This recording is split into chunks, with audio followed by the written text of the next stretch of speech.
En estas remotas montañas, un joven dedicó su vida a Dios y eligió seguirlo.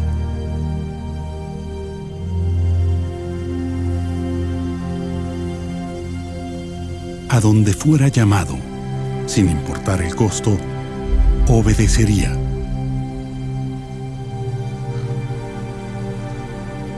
En respuesta, Dios lo guiaría en un viaje extraordinario.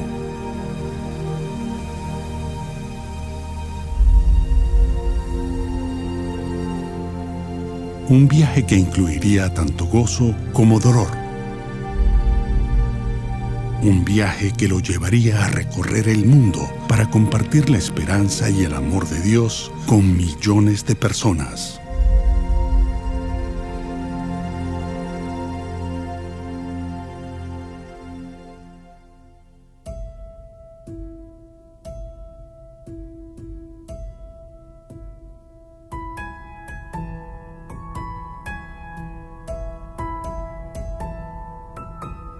Dry Fork, una pintoresca comunidad agrícola en Virginia, pero para Charles Stanley, la vida aquí estaba lejos de ser serena.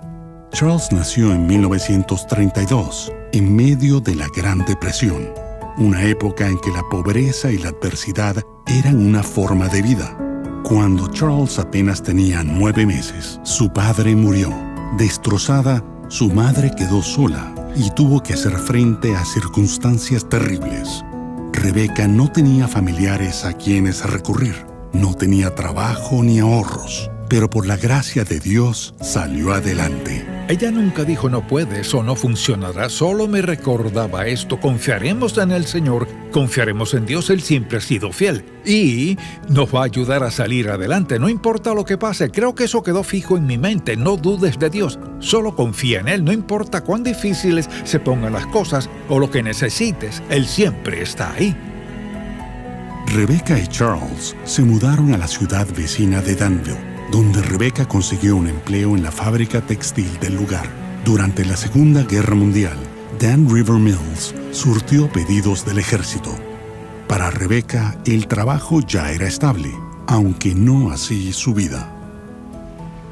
Los primeros 17 años de mi vida nos mudamos 16 veces, pero nunca vi a mi mamá desanimada. Rebecca era una mujer sin pretensiones, trabajadora y con poca educación. El único libro que poseyó fue una Biblia. Con ella enseñó a Charles a amar y obedecer la palabra de Dios. Le enseñó cómo vivir. El mayor regalo que me dio, si pudiera reducirlo a una cosa, fue enseñarme a orar. Yo la escuchaba orar, luego veía a Dios contestar. Me enseñó a orar, me enseñó cómo escuchar a Dios y confiar en Él. Yo veía cómo Dios intervenía todo el tiempo. Luego ella le daba toda la gloria. Mi mamá cada noche se arrodillaba junto a la cama, a veces ya estaba acostado y decía: sal de la cama, arrodíllate y oremos. No me dejaba orar en la cama. Estuvo allí, nunca estuvo demasiado ocupada para entrar, trabajaba en el primer turno a veces y otras veces el segundo, y al llegar a la casa, sin importar la hora, orábamos. Aún escucho su voz, hablando con Dios de mí ahí junto a mi cama y diciendo: Señor, quiero que bendigas a Charles. Ayúdalo en la escuela. Ella oraba por todo. Ya en la universidad, cuando iba a casa, hacíamos lo mismo. De hecho, mamá y yo pasábamos mucho tiempo junto a la cama, hablando de lo que sucedía en nuestra vida, dificultades y penas del lugar donde vivíamos. Ella hizo todo lo que pudo por mí. Y recuerdo que con frecuencia me decía: desearía haber hecho más por ti. Me siento mal de no haber hecho más por ti. Yo le decía: mamá,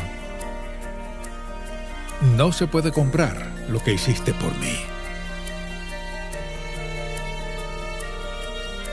Cuando Charles tenía 9 años, Rebecca se volvió a casar, pero su nuevo esposo estaba lejos de ser el padre amoroso que ella había esperado. Agresivo y a veces violento, El padrastro de Charles trajo hostilidad a su tranquilo hogar. Sumido en dificultades muy grandes para su edad, Charles buscó refugio en su creciente relación con Dios.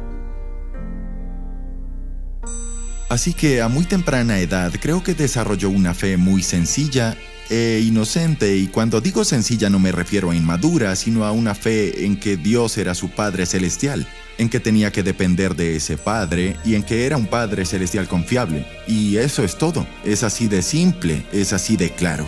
Y creo que ese es el filtro por el que ve toda la palabra, toda la Biblia, que Dios es un Padre Celestial confiable y todo se relaciona con eso. En 1944, en la Iglesia Pentecostal de la Santidad de Danville, Charles tuvo una experiencia que cambió su vida para siempre. Vino una señora de apellido Wilson a predicar sobre avivamiento. Yo tenía 12 años.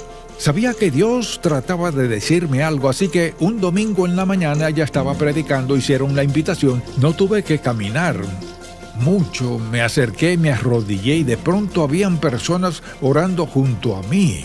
Le pedí a Dios que perdonara mis pecados y que entrara en mi vida y que quería ser un hijo de Dios, un cristiano.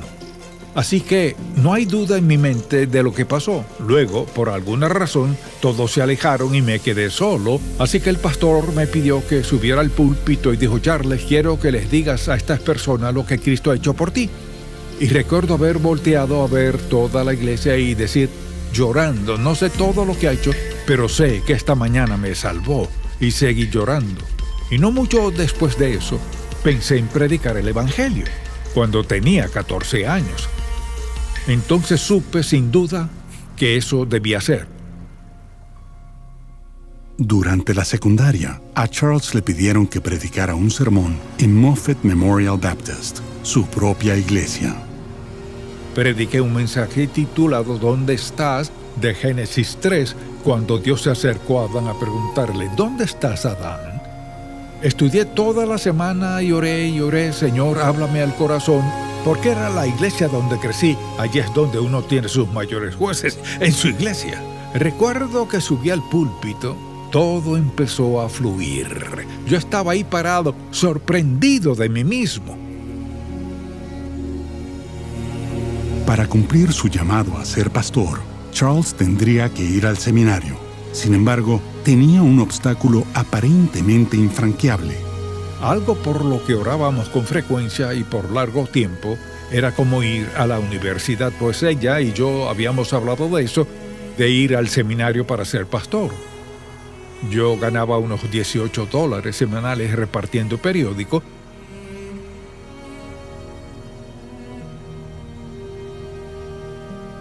Luego tuve un empleo adicional los sábados, trabajaba en una gasolinera lavando carros, pero con el dinero que tenía no podía pagar la universidad.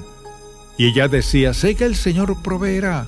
No sabemos cómo, pero si te llamó, Él proveerá. Dios sí proveyó. El milagro que Charles y Rebecca habían pedido llegó por medio del pastor de Moffett Memorial. El reverendo Hammock brindó a Charles los medios para ir a la Universidad de Richmond con una beca de 4 años.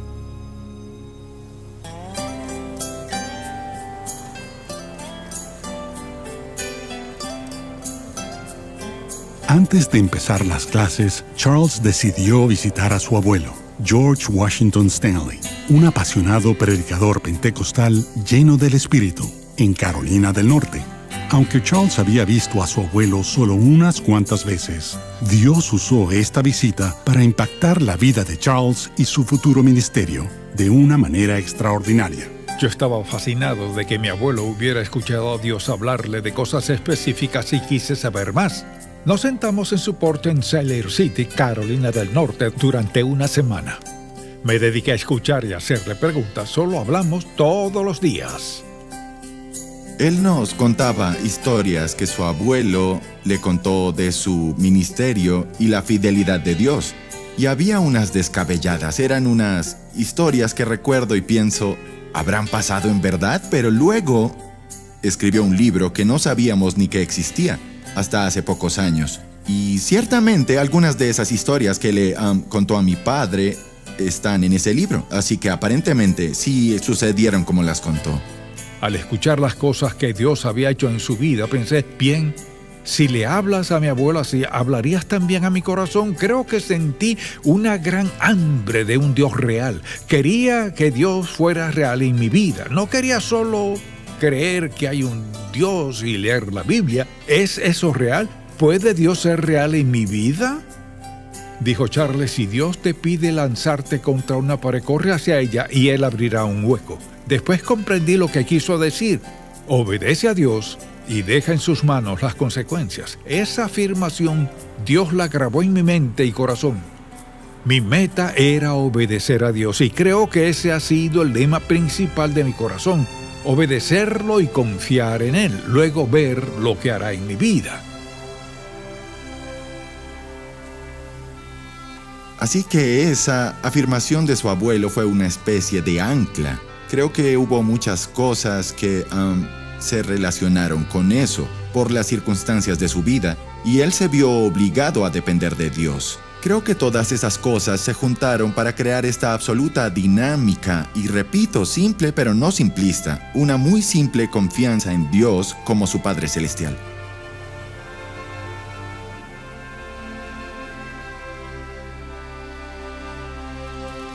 En la universidad, Charles conoció a Anna Johnson, una estudiante que compartía con él el deseo de servir al Señor. Tras la graduación, Charles y Anna se dirigieron al Seminario Teológico del Suroeste, en Fort Worth, Texas. Conforme su relación con Dios se intensificaba, también crecía el amor entre ellos. En 1955, Charles y Anna se casaron y empezaron su vida juntos. Antes del último año de Charles en el seminario, los recién casados pasaron el verano en una cabaña de la familia de Anna, en las montañas de Carolina del Norte. Allí, un encuentro inesperado en el lago reveló el propósito de Dios para su viaje. El reverendo Melton había estado aquí más de 50 años. Cuando anunció que iba a renunciar, hubo como un sentimiento de ¿a dónde iremos? Alguien hizo la conexión con el Dr. Stanley para que predicara un mensaje de prueba. Estábamos pescando y un hombre se acercó y me dijo, ¿eres Charles Stanley? Dije sí. ¿Es seminarista? Dije sí. Pues nuestro pastor se irá de vacaciones y querría predicar el domingo, y le dije que lo haría. Así que fue el domingo y me dijeron, quisiera venir el próximo domingo, pues el pastor se tomará 2 semanas. Dije bien. Fui el otro domingo y dijeron, ¿tendremos una fiesta esta noche? ¿Quisiera venir? Dije que sí. Dijeron, tuvimos una junta y decidimos que lo queremos como pastor. Para empezar, estaba en el seminario. Dije, no puedo porque me falta un año de seminario. No, y no pueden llamarme pastor, no. Sabemos que aún le falta un año y el doctor Melton, su nombre era Noah Abraham Melton, que había estado ahí 47 años, él dijo, con gusto esperaré, pues creo que usted es al que necesitamos.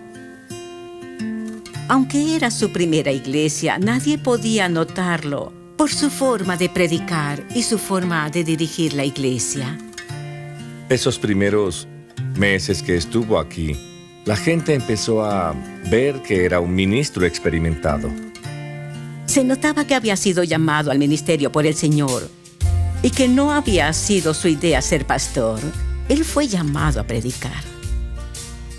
Uno podía pasar por las casas de algunas personas y ahí estaba el Dr. Stanley, sentado, hablando con diferentes personas. Y recuerdo que tenía un mapa de la comunidad con los nombres de la gente e iba a visitar a todos y hablar con ellos. Había una sensación como de Dios realmente nos ha bendecido. Cuando él llegó aquí, le pidieron dar clases en la Universidad Bautista que está frente a la iglesia. Y enseñó allí y lo quisieron mucho también. Era un joven recién graduado del seminario a quien le pidieron dar clases en una escuela para nuevos pastores. Había algunas personas en la iglesia en una reunión normal con los Stanley en la casa pastoral. Cuando entraron, notaron que había un pequeño calcetín colgado de una repisa. y esa era su manera de anunciar que esperaban un niño. Por supuesto, era Andy. Fruitland fue el primero de muchos inicios para Charles, su primer nombramiento, su primera casa y el nacimiento de su primer hijo, Charles Andy Stanley. No lo entendí entonces, pero recuerdo que uno de los diáconos comentó un domingo después del servicio: él no estará con nosotros mucho tiempo. Había una sensación de que su ministerio iba a crecer y él se iría de aquí. La verdad, ser pastor y saber que Dios te llama o te lleva a otra parte es muy traumático. Si Dios lo trajo aquí por 2 años, un tiempo apenas suficiente para empezar a establecerse y estar cómodo, y luego lo llaman a Ohio, eso tuvo que haber sido como para decir: no, Dios, no quiero ir. Pero si Dios está llamando, no tienes opción. Si realmente has entregado tu vida a Cristo y eres suyo, no tienes más alternativa que ir.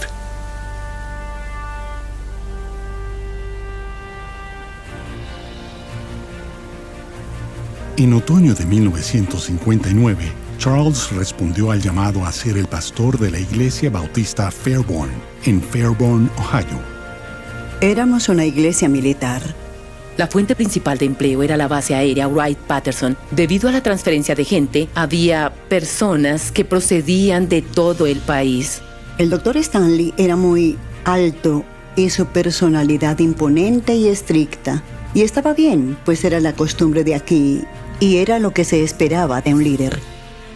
Tenía una forma muy dinámica de predicar. Él no gritaba. Hacía una presentación conversacional y era como escuchar las palabras de Dios. Era fácil de escuchar. No te quedabas dormido en sus mensajes.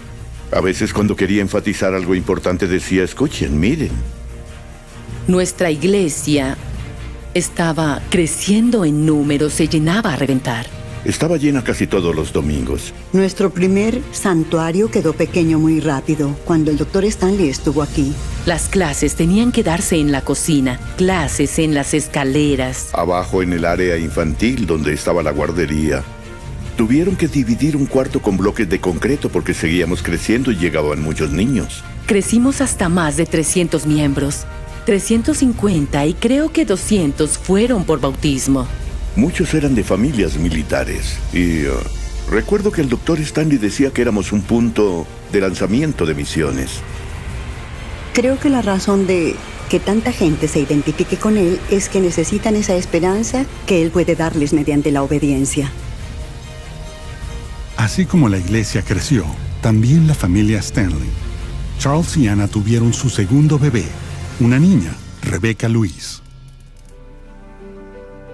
El año siguiente, durante un viaje misionero a Haití, Charles recibió la invitación a predicar en la primera iglesia bautista de Miami. La iglesia necesitaba un nuevo pastor y le pidió a Charles que considerara el puesto. Cuanto más oraba, Charles se sentía más seguro con el llamado de Dios a su familia en Miami.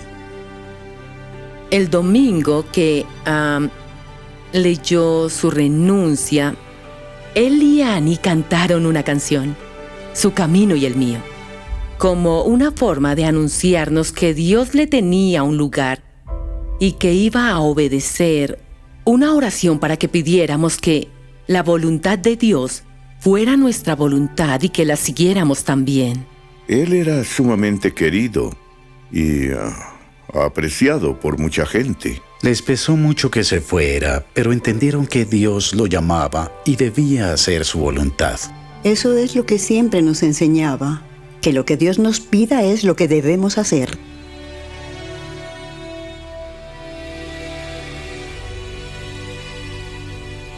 Los 6 años siguientes, Charles fue pastor de la primera iglesia bautista de Miami y le encantó. La iglesia prosperó. Su ministerio creció con la creación de la escuela cristiana George Mueller. También empezó sus estudios de posgrado. Miami era un gran lugar para criar una familia.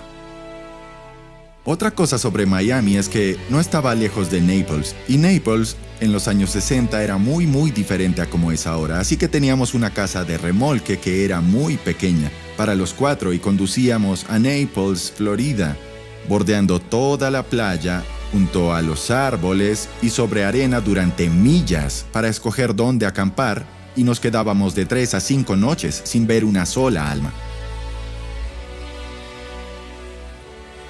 En ese entonces, literalmente acampábamos con una fogata y jugábamos en la playa por, repito, 4 o 5 noches. Y eran momentos maravillosos. En 1968, Charles sintió que el Señor lo llamaba a mudarse otra vez. Como lo esperaba, cierto domingo, un comité de Bartow, Florida, llegó a la iglesia. Aunque inseguros que su congregación pudiera aceptar a un pastor tan dinámico, confiaron en que Charles era la respuesta a sus plegarias. Esa primavera, Charles fue nombrado pastor de la primera iglesia bautista de Bartow. Algunos de los miembros más ancianos de la iglesia no estaban muy emocionados con el pastor que caminaba de un lado a otro del púlpito. O con eso de que caminara y parara a decirnos que pusiéramos atención. O que señalara a algunos de los jóvenes y les dijera: guarda tu peine.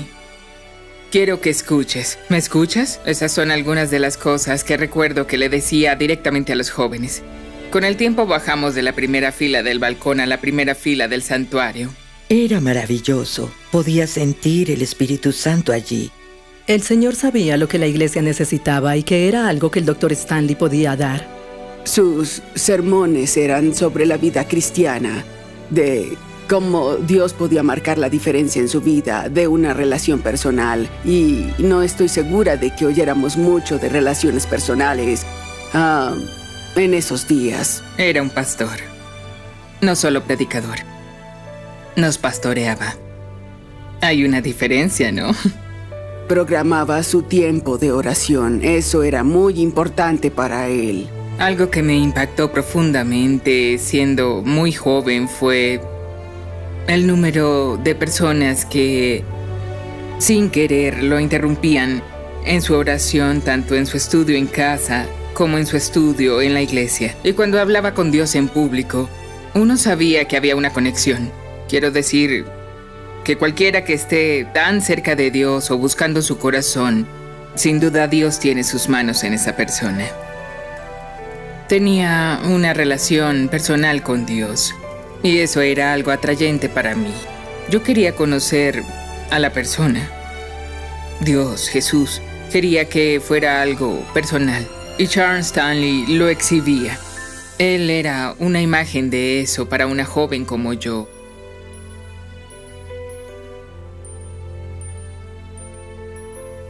Cada miembro tenía un lugar en la iglesia, tuviera 80 años o 20 o 12. Cada persona es valiosa a los ojos de Dios. Cada persona tiene un don. Para cada persona Dios tiene un propósito y un plan de vida. No existe una persona insignificante en la faz de la tierra. Escuchen, nadie debe ser menospreciado porque Cristo murió por cada persona. Eso la hace extremadamente valiosa a los ojos de Dios. Él enseguida creó un vínculo muy fuerte, lo cual habla mucho del tipo de pastor que era. Así que creó una atmósfera en la iglesia y la gente quería asistir y ser parte de ella. Toda familia se encariñaba con nuestra congregación, con la gente, no solo la gente de la iglesia, sino la gente del pueblo. Era una comunidad pequeña, una iglesia pequeña, en verdad un lugar genial para criar a una familia. Me encantaba, el pueblo era muy agradable y podíamos disparar rifles y pescar. Desde donde vivíamos podía caminar 2 o 3 estanques o lagos y pescar. Era algo que papá y yo hacíamos juntos. El Dr. Stanley y su familia eran jóvenes. Eran algo así como una postal de una joven familia en crecimiento. De vez en cuando Andy entraba corriendo, aún era pequeño y, claro, toda la gente de la iglesia adoraba a Becky porque era una niña hermosa con sus rizos. Fue un placer ver a la congregación crecer durante el tiempo que estuvieron allí. Recuerdo que cuando llegó dijo que su deseo era quedarse en Bartow y criar a su familia aquí. porque este era el tipo de lugar que quería para criar su familia. Fui a Alejandría, Virginia, y estuve en un avivamiento con mi amigo. El Señor nos bendecía, pero por alguna razón me sentía inquieto. No sabía por qué. Así que cada noche junto a la cama le pedí al Señor que me hablara. Una noche tomé una libreta e hice un círculo en medio con 5 líneas. Dije, debe ser una de estas 5 cosas. Y la 5ª línea la dejé indefinida. Dije, probablemente es algo que nunca he pensado. Y al pedir a Dios que me hablara al corazón, fue como si dijera, voy a moverte.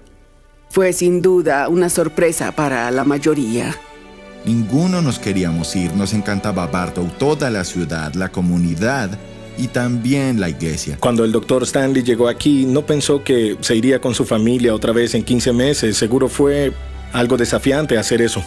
Él sintió que Dios quería que nos mudáramos. Llegamos a Atlanta, donde sería un pastor adjunto. Mis padres nunca habían comprado una casa. Las iglesias siempre nos habían provisto de casa y al mudarnos a Atlanta debíamos comprar una. Y no había dinero para la inicial. Literalmente, nada de esto, nada tenía sentido. Seguía diciendo, no, y no estoy interesado. Y todo el tiempo supe que tendría que irme. Fue muy obvio que Dios fue quien los movió, ¿sabe? Porque en verdad sufrió y agonizó por eso. Lo recuerdo hablando de dedicarnos a orar por eso y de lo que sentía que Dios quería que hiciéramos. Y de niño, por la forma como me criaron, si Dios pedía algo, se hacía y no se cuestionaba. Así que en mi sencilla fe de niño le dije, papá, si Dios quiere que hagamos eso, es lo que debemos hacer. Recuerdo lo que dijo. Estaba tan agradecido que no supe qué hacer. Dijo, pues cada vez que Dios nos ha pedido algo y lo hicimos, siempre nos bendijo, así que creo que está bien. Dios sabía que necesitaba oír eso. Él sintió que esa fue la confirmación final de que eso era lo que debíamos hacer.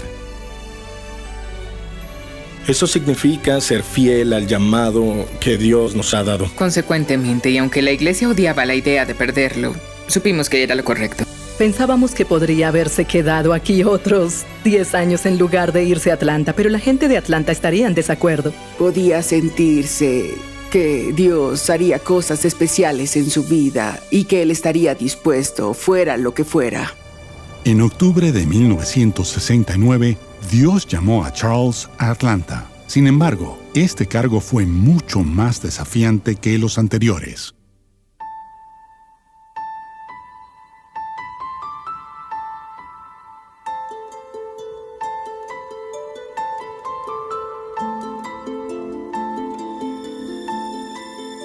Al mudarnos a Atlanta, empezamos otra vez. El caballero que invitó a mi papá a la primera iglesia bautista de Atlanta nos recibió en su casa. Nueva escuela otra vez, hicimos nuevos amigos y debido a eso, rápidamente me relacioné bien en la iglesia y mis amigos de la iglesia aún son mis amigos, uno de ellos, Louis Giglio. De alguna forma creo que Dios planeó la unión de nuestras vidas y nos convirtió en los mejores amigos. Como pastor adjunto, Charles Stanley predicaba los domingos y miércoles por la noche. Su estilo evangelístico pronto causó un impacto. Escuché al Dr. Stanley predicar su primer mensaje en la primera iglesia bautista y estábamos muy emocionados de tener a un pastor adjunto joven en el personal. Diré que cada creyente que camine en el poder del Espíritu, que crea lo que dice este libro y quiera aceptar lo que la palabra dice por simple fe y empiece a ejercitar la verdad y el poder de la oración, el pueblo de Dios es liberado. Era un evangelizador apasionado, puedo decir. Casi todos los servicios eran como un avivamiento. Y mucha gente llegaba a conocer a Cristo como Salvador. Era maravilloso.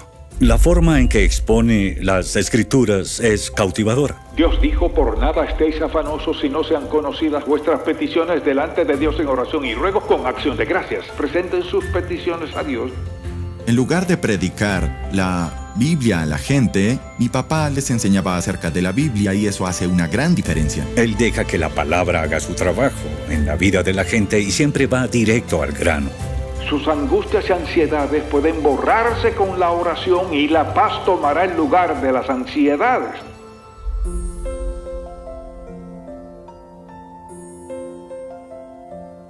Recuerdo que muchos viernes el doctor Stanley llegaba a casa del trabajo en la iglesia y yo iba a pasar la noche en la casa de Andy o íbamos a alguna parte, y esto fue hasta la universidad.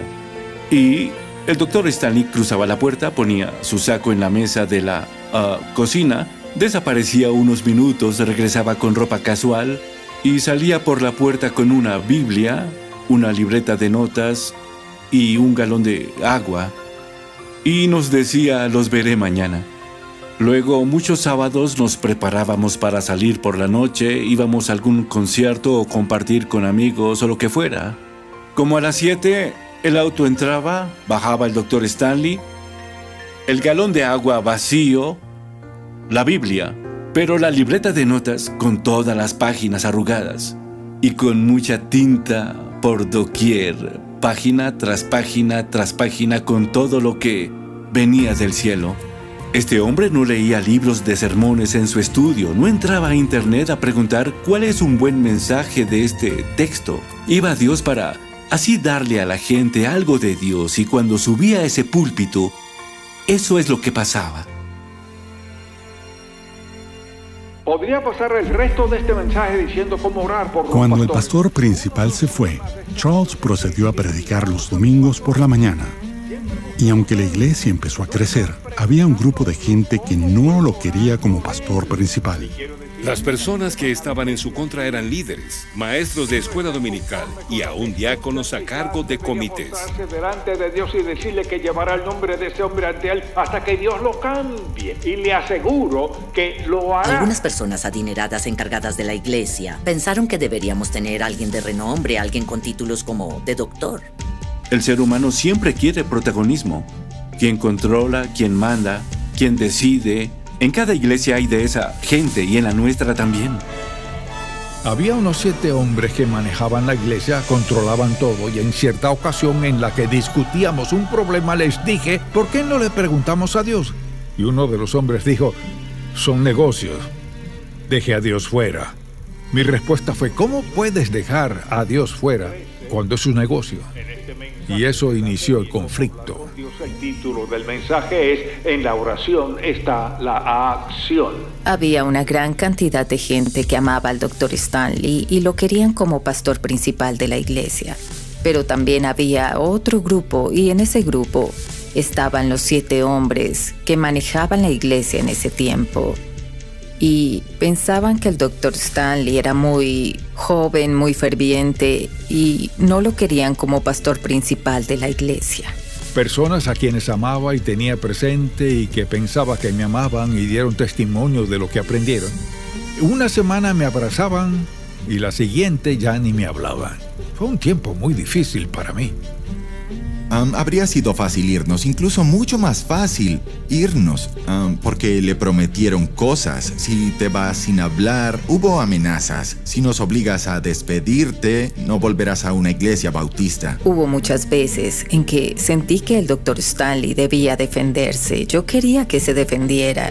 No fue así, no lo hizo y nunca se ha defendido. Le molestó, tenía que molestarle. Pero en cuanto a la emoción, supo guardar la calma, pues se lo entregó al Señor. Dijo: Dios, como tú quieras, aquí estoy para hacer tu voluntad. Y recuerdo que traía todo eso a casa. Y hablábamos de ello, orábamos, y era un recordatorio. Toma tus decisiones de rodillas, y cuando estés seguro de saber qué hacer, hazlo y literalmente déjale las consecuencias a Dios. Charles continuó predicando a pesar de la presión para que se fuera. En septiembre de 1971, los ejecutivos, los diáconos y un comité de 40 miembros convocaron una junta para rechazarlo como pastor principal. Como un mes antes de la junta, una señora que me había insistido que fuera a verla, me llamó a su asilo para comer con ella, así que fui a verla y dijo: no quiero que se siente, solo quiero mostrarle algo. Era una pintura de Daniel en el foso de los leones y dijo: querido, quiero que me digas qué ves. Le dije todo lo que se me ocurrió. Luego me predicó el mejor sermón. Dijo: hijo, lo que quiero que veas es que Daniel no tiene la vista puesta en los leones. Fue como si Dios me dijera: así ganarás esta batalla. Quiero que veas como si todo lo que pasa viniera de mí. No importa quién lo diga o qué haga, quiero que lo veas como que viene de mí, no de ellos. Y pase lo que pase, mírame a mí, pues yo tengo el control. Eso me liberó mucho. Dios seguía recordándome: ¿vas a creer en lo que ves o creerás en lo que me oyes decir? Yo sé que Él vivió por fe. Lo aprendí de Él. Cada vez podremos saber cuál es la voluntad de Dios en cuanto a cómo orar por cierta situación. Llegó el día de la gran junta, la más grande que habían hecho hasta entonces, y la idea era votar para sacarme. El encargado se levantó y dijo: bien, haremos esto por voto secreto. Un hombre se paró atrás y dijo: no, así no. Hoy esta iglesia va a ver dónde está cada uno. Mi papá no quiso que entrara al santuario durante esa junta por lo contenciosa que sería, así que nos pidió a mi hermana y a mí quedarnos en su oficina. Por tanto, Louis, literalmente, entraba al santuario por una puerta lateral, subía al bautisterio para escuchar, luego salía por ahí mismo de regreso a la oficina para informarnos de lo que pasaba en aquella reunión. Fue ir y venir durante la junta para que Andy supiera lo que estaba pasando. Ni un alma dijo algo negativo de mí. Al fin votaron y gané con el 65%. Después de considerar en oración y estar convencido de que esta es la voluntad de Dios para mi vida y la vida de esta iglesia, hoy aquí acepto el llamado que se me hizo la tarde del 22 de septiembre de 1971 por parte de la iglesia en asamblea a ser pastor de la primera iglesia bautista de Atlanta, Georgia. La iglesia modificó la estructura de poder establecida en ese momento. Dijeron: queremos a Charles Stanley como pastor, nos gusta su predicación. Así que votaron para nombrarlo pastor. Dividió a esposos y esposas, amigos, de todo lo imaginable. Bien, tan pronto fue pastor principal, muchos se fueron de la iglesia. La iglesia se resquebrajó y un montón de mis amigos y sus familiares y amigos de mi familia abandonaron la iglesia. Vemos su voluntad, vemos la nuestra, empezamos. Aunque Charles fue elegido como pastor principal, la tensión siguió aumentando por parte de los inconformes que no aceptaban su liderazgo. Comenzamos a ver todo desde su perspectiva. Dios siempre está trabajando. Hay peleas en la iglesia, pero esta fue real. Fue tan intensa que en las juntas de consejo había mucha asistencia. Nadie se perdía estas reuniones en esos días, pues uno no sabía qué iba a suceder. Durante la discusión, un director de escuela dominical subió y empezó a hablar muy mal del Dr. Stanley. Se descontroló diciendo groserías. Y el Dr. Stanley le puso la mano en el hombro y dijo: siéntese. No permitiremos ese lenguaje. Y el hombre dijo: usted siéntese si no quiere que lo golpee. Y mi papá se quedó ahí. Y el hombre con la mano izquierda se volteó y golpeó a mi papá en la quijada.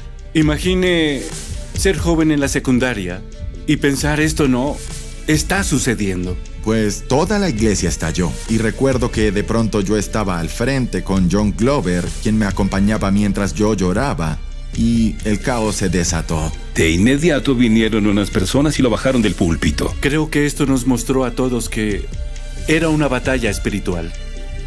Con todo y lo que Charles había soportado, vendría otra batalla a amenazar la misma existencia de la primera iglesia bautista de Atlanta. Iba camino a la iglesia y sentí la urgencia de pedirle al camarógrafo que estuviera alerta. Les envié un mensaje en cualquier momento del servicio que les diga: fuera cámaras, corten. Estábamos en una estación en blanco y negro.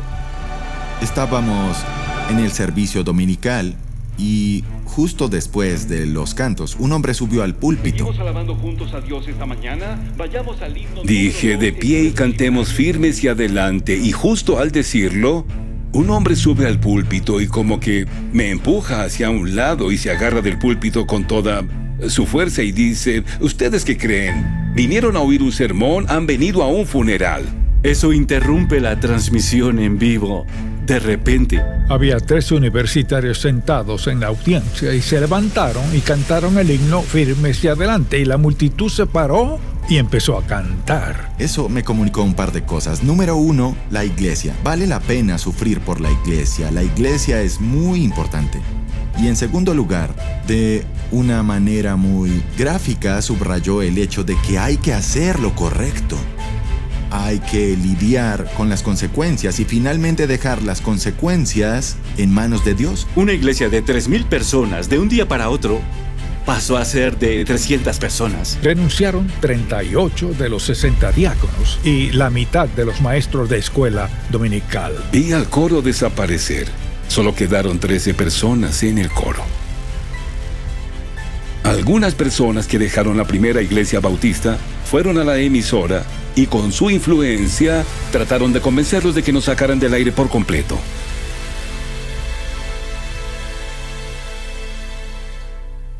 Con eso, la atmósfera de la iglesia empezó a tener un nuevo significado. Y todos debíamos depender de Dios porque no era una situación fácil. Uno podía sentir que algo estaba pasando. Ahora, al recordar a través de las décadas, fue una guerra espiritual. La oscuridad contra la luz era un intento de sofocar en sus inicios todo lo que estamos viendo ahora en acción. Era solo un intento más del enemigo para impedir lo que ahora todos podemos ver claramente. Un único y poderoso movimiento ordenado por Dios que ha cambiado al mundo entero. Llegamos a ser parte del avance del reino junto con el Señor. Cristo dice, si eres fiel en lo poco, sobre mucho te pondré. Así que seamos fieles en lo poco y veamos a Dios abrir las puertas en su momento perfecto. El Señor ha dicho a mi corazón, solo predica el Evangelio. No hagas un gran programa, predica el Evangelio y mira lo que hago. Conforme mi padre siguió predicando, la iglesia se llenó. Creció cada vez más y tuvimos 2 servicios, luego 3 servicios. Veía cada semana cómo la fidelidad a la palabra de Dios y cómo la fe mueve montañas. El Espíritu de Dios está en este lugar. La primera iglesia bautista de Atlanta sería parte del cumplimiento de la promesa de Cristo de edificar una iglesia en esta ciudad. Había domingos en los que no se podía entrar a la primera iglesia bautista de Atlanta, ni siquiera llegar a la puerta. De hecho, pasamos de ser 13 personas en el coro a nuestra mayor membresía de 358. Creo que el Dr. Stanley de alguna forma siempre veía no más allá, sino a través. Siempre veía hacia el horizonte y decía, iglesia, para allá vamos y es lo que vamos a hacer. Por eso la primera iglesia bautista se volvió una gran fuerza de cambio, no solo en la ciudad de Atlanta, sino en el mundo. Algo con lo que mi papá batalló en los primeros años fue, llenamos un servicio, luego 2 servicios por un tiempo, luego 3 servicios, y hubo una cierta frustración por el hecho de que este mensaje no iba más allá de los muros de la iglesia. Televisión en vivo es el pináculo, ¿no? La televisión en Atlanta, Georgia, no era el pináculo. El pináculo era algo nuevo que Dios quería hacer.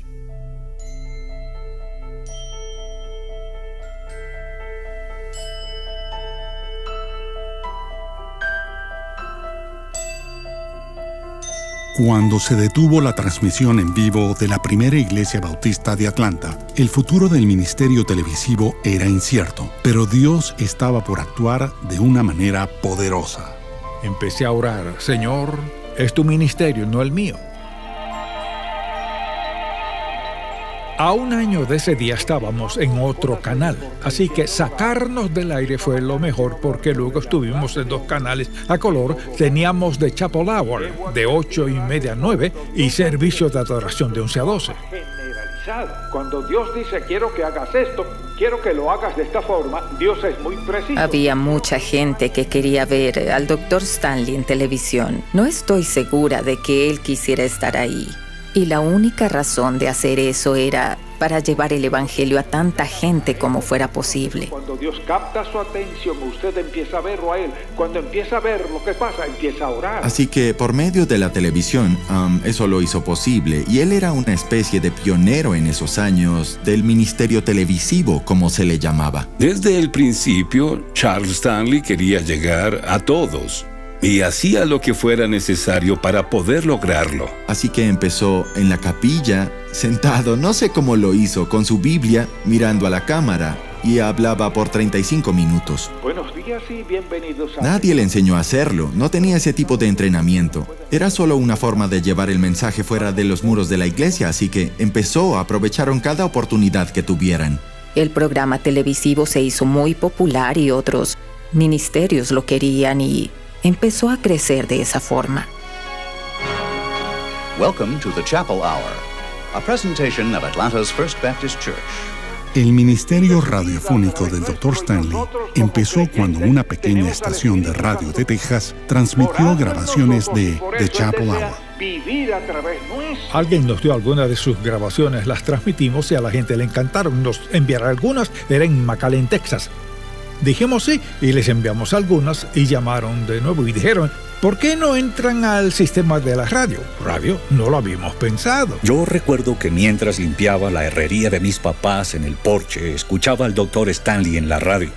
Y aún recuerdo el mensaje del que hablaba, pedir, buscar y llamar. Que mientras pedimos al Señor y oramos, también buscamos su voluntad y al mismo tiempo procuramos una actitud de puertas abiertas. En 1977, Pat Robertson, de la CBN, pidió permiso al Dr. Stanley para usar uno de sus mensajes. De pronto, el programa pasó de alcanzar a televidentes de Atlanta a una audiencia nacional. Les enviamos cintas, las pusieron al aire, llegaron cartas, querían saber cómo apoyar el programa. ¿Apoyar el programa? No habíamos pensado en eso. Un día sentado en mi estudio pensé, bueno, debemos darle a esto un nombre, no solo Primera Iglesia Bautista. Volteé hacia mi izquierda y había una versión de la Biblia y el título de esa Biblia era In Touch. Luego pensé, ese es el nombre. Cuando In Touch comenzó, era una parte de la iglesia. No era una organización en sí misma como tal. Si así alumbre vuestra luz delante de los hombres para que vean vuestras buenas obras y glorifiquen a vuestro Padre que está en los cielos. Pensé, eso es lo que quiero, llegar a tanta gente como sea posible en contacto con Jesucristo y su manera de vivir. Dijo, sí, quiero llegar al mundo, pero no solo quiero llegar al mundo, sino, quiero llegar a más lugares, quiero llegar a esa parte del mundo y quiero llegar tan lejos como Dios quiera que llegue. Había llevado al equipo de líderes a las montañas y estuvimos pidiendo al Señor su dirección.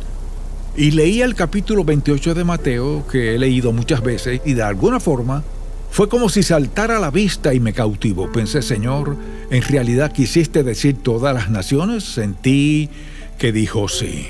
Creo que Dios quiere que hagamos esto. Quiere que el programa esté por todo el mundo. Y confiemos en que lo haga dentro de 2 años. Y esa semana estábamos en cada nación del mundo en alguna forma. En Roma, cuando se pavimentaron los primeros caminos, la motivación no fue que los cristianos los usaran para evangelizar al mundo. Sin embargo, los cristianos sí los usaron. Y al pensar en los ministerios actuales, para poder alcanzar al mundo, necesitamos aceptar la tecnología. La misión de nuestro ministerio y mi meta siempre ha sido proclamar el Evangelio al mayor número de personas posible. Tan claro, irresistible y rápidamente como sea posible. Todo por medio del poder del Espíritu Santo y para la gloria de Dios. El ministerio continuó difundiendo el Evangelio mediante la revista In Touch y su contraparte en español, En Contacto, así como sus programas de radio y la creciente Internet. Puedes llegar a la gente por televisión o alcanzarlas por radio, o llegar por medio de la revista. Pero ¿cómo llegas a la gente que está en lugares remotos? La única forma de hacerlo es ir personalmente. Si no puedes ir, o yo no puedo ir, puedes enviar mensajeros en tu lugar. El respeto del Dr. Stanley por los militares le inspiró para animar a las tropas con la esperanza vivificante del Evangelio. En el 2007, la creación del mensajero hizo de esa meta una realidad. Los primeros mensajeros eran solo paramilitares con 35 predicaciones del Dr. Stanley, más o menos de color caqui. Siempre hemos usado energía solar en el mensajero, porque la gente puede no tener electricidad. Hoy, el propósito del mensajero se ha extendido más allá de los militares, y la tecnología ha hecho posible compartir el Evangelio con personas de los lugares más remotos del mundo. Es algo que En Contacto ha hecho por décadas. Es un ejemplo para el resto de nosotros. Usar cualquier medio posible conforme el Señor abra la puerta y envíe su verdad, sus principios y su palabra a las naciones del mundo. Tienen acceso a la palabra de Dios en su propio idioma, su idioma materno, un idioma que entienden palabra por palabra.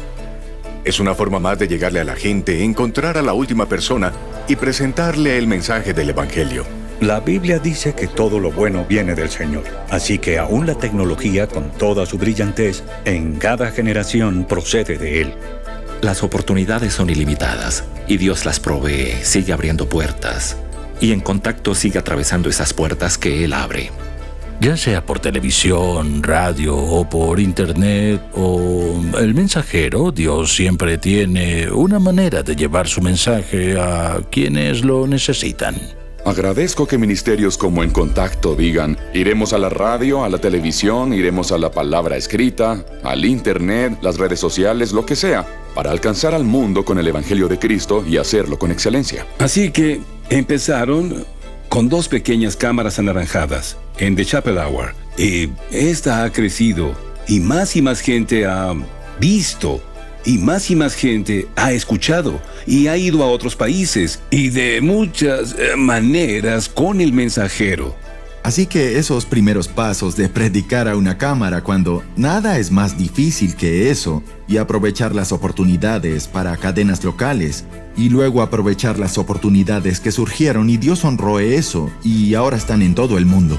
Este fue un movimiento de Dios, pero creo que el doctor vio los millones de personas que necesitaban esta verdad para ser liberadas por el poder de la palabra de Dios. Así que siempre buscaba una manera de hacer que ese mensaje se expandiera desde Atlanta y de Estados Unidos hasta donde fuera que Dios lo llevara a los confines del mundo.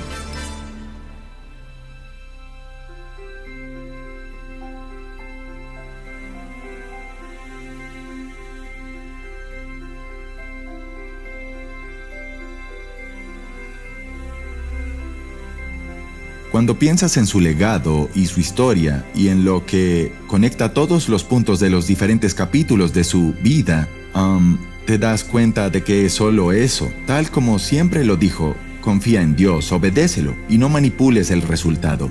Genuina y sinceramente deja las consecuencias en sus manos. No me sorprende cómo Dios lo ha usado, porque lo he visto ser tan fiel a Dios, tan obediente a Dios en todo lo que ha hecho. No hay magia en levantarse cada día y decir, voy a obedecer a Dios hoy. Se trata de día a día, cada hora, momento a momento, decidir por medio del poder y la gracia de Dios, elijo hoy ser fiel al llamado que Dios ha puesto en mi vida. Es muy obvio al ver su vida cómo ha confiado en Dios y ha tomado decisiones difíciles que quizá no tenían sentido para la gente. Pero al ver hacia atrás es muy claro que siguió la voluntad de Dios. Él entendió la parte más esencial del cristianismo.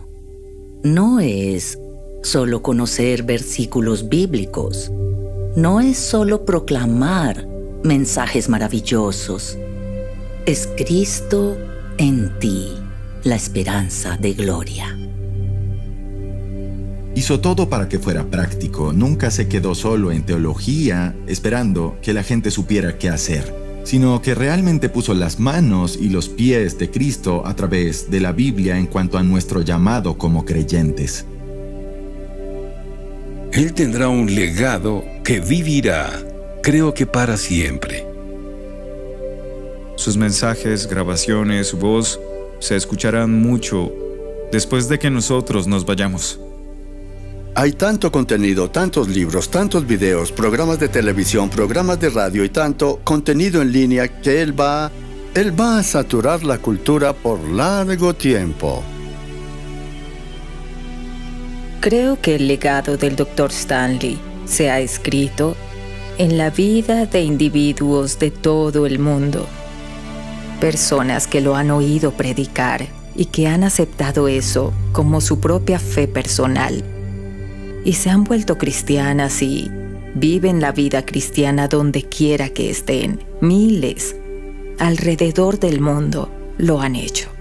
Por las lecciones que ha enseñado a la gente y de cómo irán al mundo a predicar esas lecciones y también enseñarlas a su vez a otras personas. Diría que el legado del Dr. Stanley sería un hombre que amó a Dios, alguien que vivió por la palabra, cuya única misión en la vida fue llevar el mensaje de Cristo al mundo y ver a la gente llegar a Él.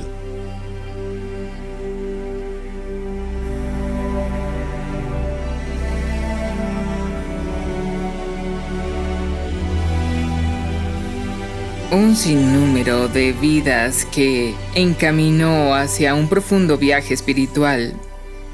Ese será su legado. Yo era un universitario en los 90 y en primero y segundo año fui miembro de la iglesia en Atlanta donde el Dr. Stanley enseñaba y fui su discípulo esos 2 años. Fue un enorme paso que di en mi propia fe.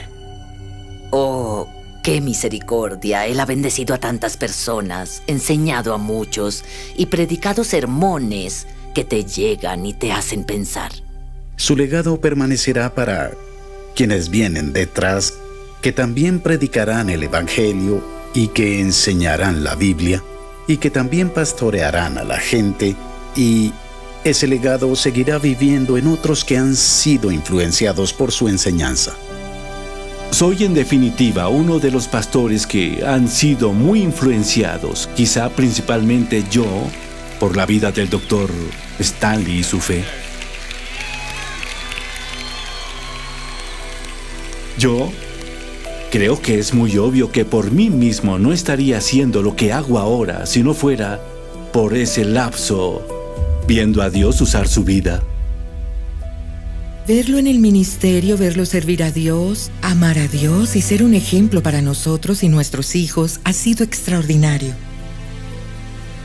Es una bendición ser parte de esta familia y ser parte de este legado que el abuelo empezó y mi papá continuó, y espero que nosotros, sus nietos, continuemos con ese legado. Al fin de cuentas, su legado somos yo, su hija y sus nietos, y es un tanto abrumador pensar que soy parte de su legado y no podría sentirme realmente más orgulloso, pero siento de manera apropiada el manto y la responsabilidad que viene de ser su hijo y estar en el ministerio. Así que yo creo que su voz se escuchará por mucho, mucho, mucho tiempo. Gracias a En Contacto, gracias a los medios, las transmisiones, yo creo que su voz se oirá quizá por generaciones.